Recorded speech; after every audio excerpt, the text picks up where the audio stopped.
When I was young, my dad goes, try to dress normal. I don't know what that meant. But I did feel like I was going outside the bounds of the livelihood of my family as a medical doctor, a salesman. I always experimented with how I looked and meeting people that my family just wouldn't talk to. They'd be like, why would I want to talk to a poor person or a black person? Hispanic, they're taking over the country. Those kind of fear tactics that Donald Trump uses. But so I went out to explore, and I was curious about things, and I got charmed. And the guy I really liked, he had a pretty clear thinking. He was a judge, attorney and a judge, and so he saw a lot. I've seen him in the courthouse with Hispanic people that can't speak English, and he's defending them because he knows Spanish. So I think I had a good partner that kind of laughed at some, like when I dyed my dog purple to promote World Preschool. It's 12 years ago or so. And that brought a lot of criticism. And my friend Georgia said, well, you put your neck out like that, you're going to get that. So I got a lot of positive and negative. But I do think one time my sister got mad at me for saying something that she didn't like, and she kicked me out of the house. And I was going to hitchhike home, and I was, but the dogs started getting tired, so I got a ride from a stranger, but he seemed nice, and it went well, and I fed him a meal. And so the only thing I want to say is, like, a lot of people think I come from a lot of money. I do have friends in the past that have had millions of dollars, so I know what that's about. I've been into that world a little bit. And then, with my family, they're like, try to look good, because if you dress for success. So I came from a background, kind of like my family was struggling with issues, but we were always polish and shine. My friend Joe Lanner said you would never know your family had issues because y'all showed up and you were polished and shined and you looked good. But we did have some really bad psychological issues.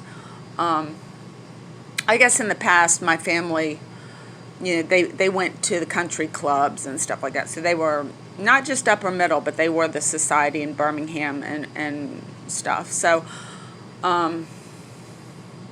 we have some good values. We really do have some good values of family, but they just can't deal with the categorical experience of having a mentally ill person in the family, because those people usually die off. In the past, they committed suicide, they ran away, got on drugs. I think I'm probably the first family member besides my dad to kind of stick it out and try our best to maintain a family when you're suffering a mental illness. And I feel bad for my dad. I think he's had a lot of criticism and done some things that have been very painful for not just him but our whole family because of his illness, and I know I have too. So I do appear proud. I try to appear like I'm successful. And some people think it's because I come from a lot of money and I'm spoiled, but I will tell you I have no house, no car. My dog's still alive. I'm staying at my daughter's house. She's good. She married and they have a good family start. But in all honesty, I don't make that much money at Kroger, and they certainly don't want to pay you a living wage that you could get an apartment, which I can't quite understand that. Like, I'm only part-time there, but even if I was full-time, I still wouldn't have enough money to get an apartment. I did invest, when I got divorced, I invest some money on a credit card in paint. That was my gamble. I think it's funny that the Virginia Arts is in the same building as the lottery, because that's kind of how you feel. But I've dispersed them throughout the community and across the world to pull this together, to pull people together. And I suffer some being so poor. That it is an amount of suffering, but nothing compared to the isolation of my family when they won't help. That's the worst. It's like you get sick and they're like, you're a criminal. They took you away in handcuffs. We don't want to be any part of that. So cray deeds, that's in general what a lot of people still think. And I have even my daughter has a tough time dealing with it, and she will not go to NAMI. She will not get help because she doesn't want to look at herself. That's the other thing, is when you go to NAMI or Al-Anon, you also are willing to look at yourself. And I have told my children many times, I said, I'm sorry about my angry outbursts under the stress that I had. And it's up to them whether or not they can forgive me. But we're pulling back together after a number of years of real trepidatious, because I was suffering and I didn't have the right medicine, but I kept going, so they know that, but they had no hope. I mean, one time I tried to commit suicide, and my youngest daughter, she said she just went numb. She was so upset by it. And my oldest daughter, Hillary, said, I understand why you would do that, that your life is so painful that you would do that. And